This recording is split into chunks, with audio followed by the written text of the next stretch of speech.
guys, thanks so much for clicking on my channel. We're all smiles over here. I am Will Sanja's like asking a question. Will Sanja help you keep a smile for today? And hopefully the answer is yes, you guys. I'm gonna try not to keep it long, but y'all already know. If it gets good, I'm gonna keep on talking. Don't forget to like, comment, and subscribe. The golden nugget today is make God home. But before I get to running my mouth, let's go and do what? Shake up this manifestation jar, and then we're gonna talk about it, okay? Let's see. And I pulled out one, and it says what? Pay, come on with it, God. Pay off home. Congratulations. Listen. Make God home. What am I saying? I'm saying have a home within a home. Because you do know you're at home right now, right? Just like I'm at home. You could be at home and go to your bed. You go to sleep at night. Even though it's fluffy, you got a California king or whatnot, you be tossing and turning. Why? Because you don't have any peace. Therefore, you can't rest. You could be in your home and be dealing with some waste, some negativity of your thoughts. But you can go to the restroom all day long and won't be able to get that waste out of you, that negativity out of you.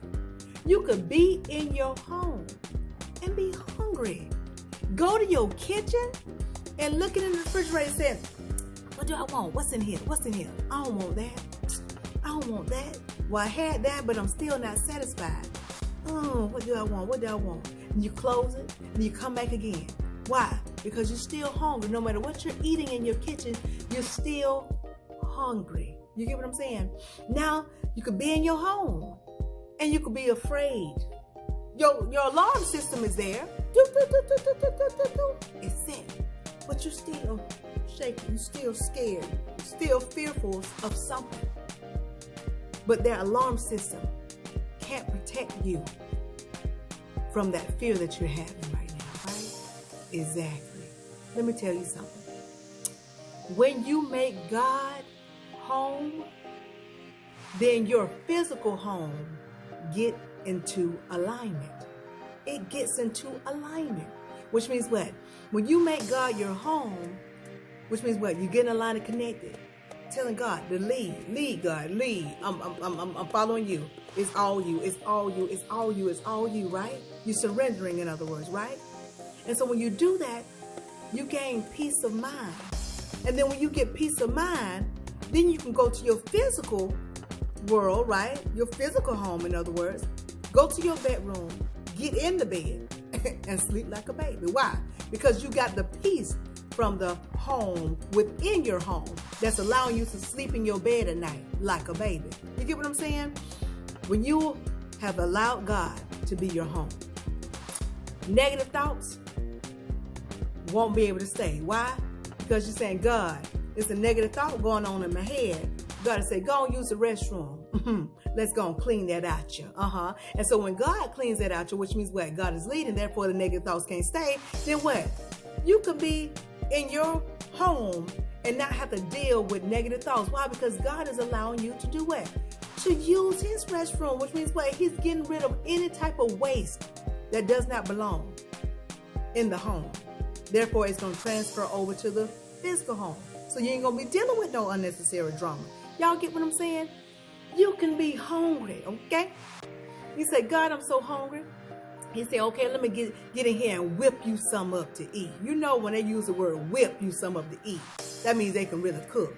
And what God do, he'll whip you up something and fix it for you and present it to you. And you know, he said he'll prepare a table before you. And when he whip it up for you and you eat it, that's him feeding you knowledge, spiritual growth, spiritual discovery. And when you get that and you eat that, you become full. Therefore, in your physical life, you ain't overeating. You ain't confused about what you want to eat. You ain't even really feeling that hungry. Because I can tell you what, sometimes when you think you're hungry in the physical, it's not the physical that needs to be fed of your body. It's the spiritual being. Which means it needs to awaken something within you. Give you the discovery.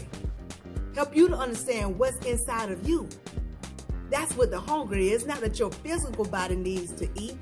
It's that you need to feed your spiritual side of you. So you can understand what God has in you. So when you begin to allow God to be your home, then like I said, the physical home will get into alignment. And unlike the physical home, you can't take your physical home everywhere you go. Like this home that we're in, if I decide to go for a walk, I can't say, okay, babe, I'm going for a walk. I'm taking it home with me. I can't do that. I can't put it on my back and go walking. You can't do it either. You know what I mean? But when you're dealing with a home within a home, then you can take God with you everywhere you go, which is your home, which means everywhere you go, you're protected. If drama pops up, negativity drops up, or things that are waste, you know what I mean? You could say, God, I need to use the restroom. I need to wash my hands of this. I need to wash I don't want to take this back to my physical home. So I want to make sure that I get this off of me, okay? So you're using God's restroom. In other words, he's making sure that you're not taking anything to your physical. Keep the spiritual together, and your physical is going to operate just fine. It's going to be in alignment. So when you are dealing with a home within a home, you'll see a flocking of people coming to you, if that made any sense at all. You know how you have people that want to come over your house all the time, or they want to hang around you all the time, and they say, hey, I want to come over. And you saying, okay, oh, they coming over to my house again? And you getting annoyed. You getting annoyed. I've been there before. Where I had people coming over like, dog, coming over again. Coming over again. And I was just thinking they coming over here to the physical house. Not just per se the house I'm in now. It could be years back. But I couldn't figure out why people want to be around me. It wasn't the physical home that they wanted to come visit. It was God, because I made him my home. Therefore, when people want to hang out with you all the time, don't get upset. It's just that they want to dwell within that home that's in your physical home. You understand what I'm saying? So when you get people want to hang out all the time, trust me, it ain't got nothing to do with that nice car you driving. It don't have nothing to do that you live on that street and they got a lot of houses, $1 million houses on it. It ain't got nothing to do with that. The reason why they want to come around so much is because there's a home within a home. And when they come to your home, they feel protected. They feel what? Love. They feel full. When they leave happy. I've had friends that come to my house and they could be in a situation or whatnot, and when they leave, they just are smiling. They so happy. And it ain't nothing different I did in the physical. I put out food for them and stuff, how you know when you're a good hostess, you put food out for your friends, to eat. You don't have your friends coming over and they don't eat. But I did the same thing, but every time they come around, they leave different than when they came. Why? Because they didn't only come to my physical home. They came to God, that is also my home. And when you do that, when you're in that space where you have a home within a home, you can be a shelter to so many people. A shelter to so many people. You really can. That's what I'm telling you guys. Make God home. And watch how some of y'all that's been taking Ambien to go to sleep, you won't have to take Ambien anymore. You won't. You will not have to take Ambien anymore. Those of you who've been taking pills because you're depressed, make God your home. Guaranteed. Well, let me say this. If you put in the work, okay? Because some of y'all say, well, I did, and she said guaranteed. If you ain't put in the work to make God your home, then there ain't going to be no guarantee for you. I just got to make that disclaimer, because sometimes people hear you talk or hear me talk, and they be expecting stuff to happen, but they hadn't made God their home. In other words, they hadn't put in any work. They ain't been thinking positive, but they still looking for something to come around. They still looking for things to change.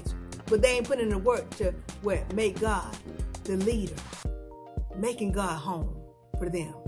So listen, put in the work to get a line of connected, to make God home. And watch how things that were happening around in your physical home, it'll start to clear out. Anything that you was like, my kids, the way my kids been acting this out, God, I don't know what to do with that boy. I don't know what to do with that girl. They just out of order. Get your spiritual home in order. Make God your home. And watch how your kids get into alignment. Watch how they get into alignment. Watch it just fall right in place. Because when your spiritual home, like I said, is like it's supposed to be, then the physical has no other choice but to get in alignment with that home, which is God. I'm already 10 minutes, y'all, but I hope y'all got this. Make God home so you can have a home within a home, so you can have a place to lay your head at night, spiritually. And then it'll transfer over to what? Physical. Y'all get it, got it good? I hope so. But if not, make sure you rewind this thing and watch again. But in the meantime, in between time, if you take just a little bit of what I'm telling you and apply to your life to the best of your ability, you won't ever have the masculine smile. Why? Because your smiles will always be genuine. I'll talk to y'all soon. Be blessed, stay blessed, be blessed, stay blessed, be blessed, stay blessed. Remember, make God home. Then stay at home. And then you have a what? A home within a home. Y'all know what's coming next. Ciao.